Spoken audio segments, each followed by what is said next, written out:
कलयुग में सर्वश्रेष्ठ साधना क्या है, इस बात का भारत के सभी संतों ने, सभी ऋषियों ने, जब जो भी दर्शी हो, ब्रह्मदर्शी, तत्वदर्शी, संदर्शी या पंचदर्शी, जो भी दर्शी हो, उस परमपिता परमेश्वर को जो स्मरण करता हो,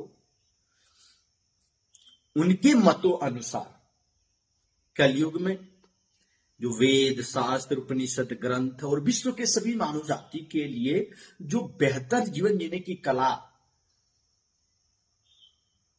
उसके अंदर जो धर्म ग्रंथ लिखे गए हैं, वो कोई भी पुस्तक हो, जिसका जो भी नाम हो, उसमें इस बात का प्रमाण मिलता है कि सबसे ज्यादा इस सतयुग, द्वापर, त्रेता में कलयुग का सबसे बड़ी साधना क्या है, उत्तम साधना, सर्वश्रेष्ठ साधना क्या है, एक बहुत बड़ी प्रश्न है।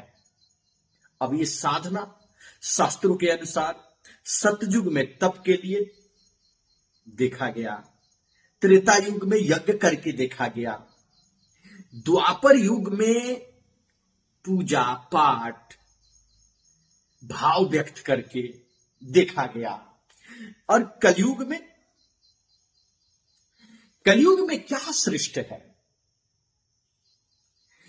तो कलयुग में एक चौपाई है संत की, कहा गया कि कलयुग यही नाम आधारा, नर सुमरत सुमरत नर उतर ही पारा।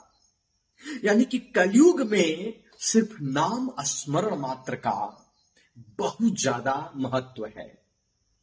इस कलयुग में अगर नाम है तो हर संकटों का, हर बंधनों से मुक्ति का निवारण है।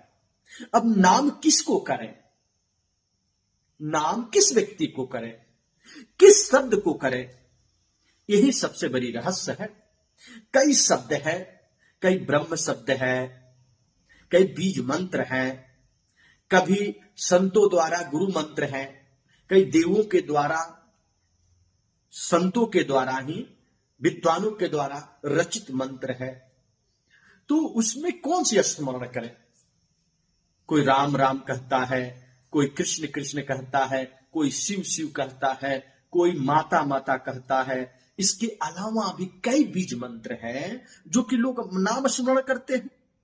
तो कलयुग में मनुष्य बहुत व्यस्त है, अशांत है, चिंताओं से घिरा पीड़ा है। इतनी व्यस्तताएं हैं इस कलयुग में कि उसको भोजन करने का भी समय नहीं है। वो कलयुगी है। जो भोजन भी अगर समय से नहीं कर पाता है, वो समझ लीजिए कि वह कलयुगी है। किसी के पास समय नहीं देखता है। खोज होने के बाद ये पता चला कि ईश्वर के नाम जाप लेने से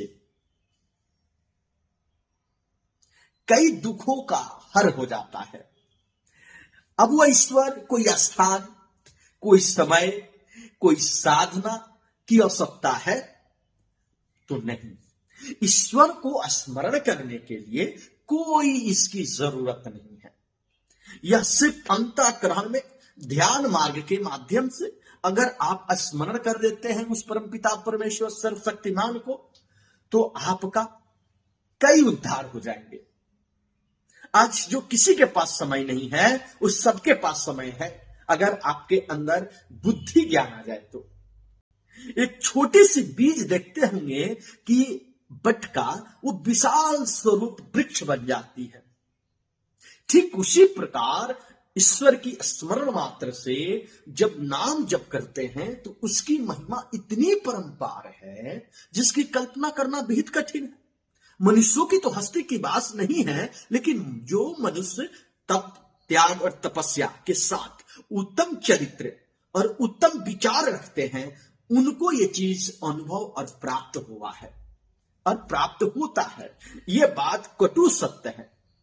संतों ने इस बात को कहा है कि अगर धन, कोई धन नहीं नाम के सामने, कोई बड़ा मित्र नहीं नाम के सामने, कोई बड़ा नाम नहीं उस नाम के सामने, कोई सहारा नहीं उसके सहारे के सामने, उस नाम के। सिर्फ नाम मात्र से उस परमपिता परमेश्वर को स्मरण कर समझा जा सकता है और स्वयं को कल्याण किया जा सकता है। प्रतिदिन कुछ समय श्रद्धा और भक्ति से, प्रेम से अगर मात्र स्मरण, मन शांत और विचार पवित्र हो तो उसका फल प्राप्त होता है। मानव को जीवन में सकारात्मक सोच आ जाती है, उसके अंदर शरीर में ऊर्जा का संचार होने लगता है। कलयुग का साधना का सार मात्र एक है कि सिर्फ नाम जाप। और नाम जाप कैसे, किस तरीके से, कब और कहां, यह बहुत बड़ी प्रश्न है। कई भ्रम भी है। अलग अलग संतों ने, अलग अलग विचारकों ने, साधकों ने अपनी अपनी संगठन, अपनी अपनी समाज और अपनी अपनी व्यवस्था चलाने के लिए नाना प्रकार के उसमें विधि विधान और नाना प्रकार के उसमें नियम कानून लगा दिए। लेकिन सत्य क्या है? सत्य है कि सत्य बोलो।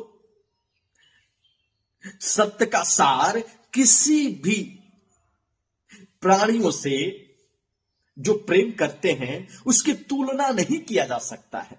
सेवा करो, सेवा से बढ़ करके, प्रेम से बढ़ करके कोई स्मरण नहीं है। वो क्रिया के रूप में स्मरण है और क्रिया की प्रतिक्रिया होती है। मंदिर जाने से पहले अगर मन पवित्र न हो तो भला माला फेरने से पहले मन पवित्र न हो, पूजा करने से पहले मन शुद्ध न हो, उन विचारों को अगर शुद्ध न मिले तो भगवान को खोजने से पहले भीतर से अगर आप पवित्र न हो, शांत न हो, तो इन सारे क्रियाओं करने से कोई लाभ नहीं। लाभ होगा भी तो 10%, 20%, 30%, 100% लाभ नहीं होगा। जिस दिन मानव के भीतर अपने दिव्यता को पहचान हो जाएगी, उसी दिन से साधना का सफल परिणाम दिखने को मिल जाएगा। यह कटु सत्य है। नाम जपो मन शांत हो जाए, हरि स्मरण से जीवन सुखमय बन जाए, जीवन मुस्कुराए, जीवन सफल हो जाए। सीताराम बीज मंत्र भी गुरु के द्वारा मिलता है, जिससे नाम स्मरण होता है तो कल्याण होता है। और राम नाम सत्य है, सत्यमेव जयते, सत्यम शिवम सुंदरम। तो राम नाम भी अपने आप में अद्भुत है। वह तरंग है। उस भाव में अगर आप राम नाम जाप करते हैं तो उस परम शक्ति से जुड़ने का एक अच्छी सेतु है राम नाम। इसके अलावा ओम वह सेतु है जो कि स्मरण मात्र से आपके शरीर के आभा मंडल को अनाहत चक्र से, विशुद्धि चक्र से और यह हृदय चक्र से हो करके जब मुख मुंडू अभय इंद्री से जब यह निकलता है तो मानव की एक अलग ही कल्याण हो जाता है, अलग ही शुद्ध हो जाता है। और परम शक्ति से आपको वह दिव्य ऊर्जा मिलने लगती है जिससे हर काम आपका सुख शांति समृद्धि और सम्मान बेहतर होने लगता है, आपके बिना तनाव के आपके लायक होने लगता है। और भी कुछ ऐसे मंत्र, गुप्त मंत्र हैं, बीज मंत्र, जो सबको प्राप्त नहीं है, गुरु शिष्य के परंपरा के अनुसार दिया जाता है, जो उपनिषद के द्वारा वर्णित है और प्राचीन हमारी सभ्यता संस्कृतियों में इस बात का प्रमाणित है। दिव्य ज्ञान जो ब्रह्म वाक्य है, महावाक्य है, जो विशेष उन के लिए दिया जाता है जो अपने आप को कल्याण चाहते हैं, राष्ट्र को, धर्म को, मानवता के लिए कुछ कार्य करना चाहते हैं। वैसे आत्माओं को, ऐसे लोगों को वह बीज मंत्र दिया जाता है जिससे वह उसका उद्धार हो जाए। अपना तो हो, उसके साथ कईयों को उद्धार हो जाए।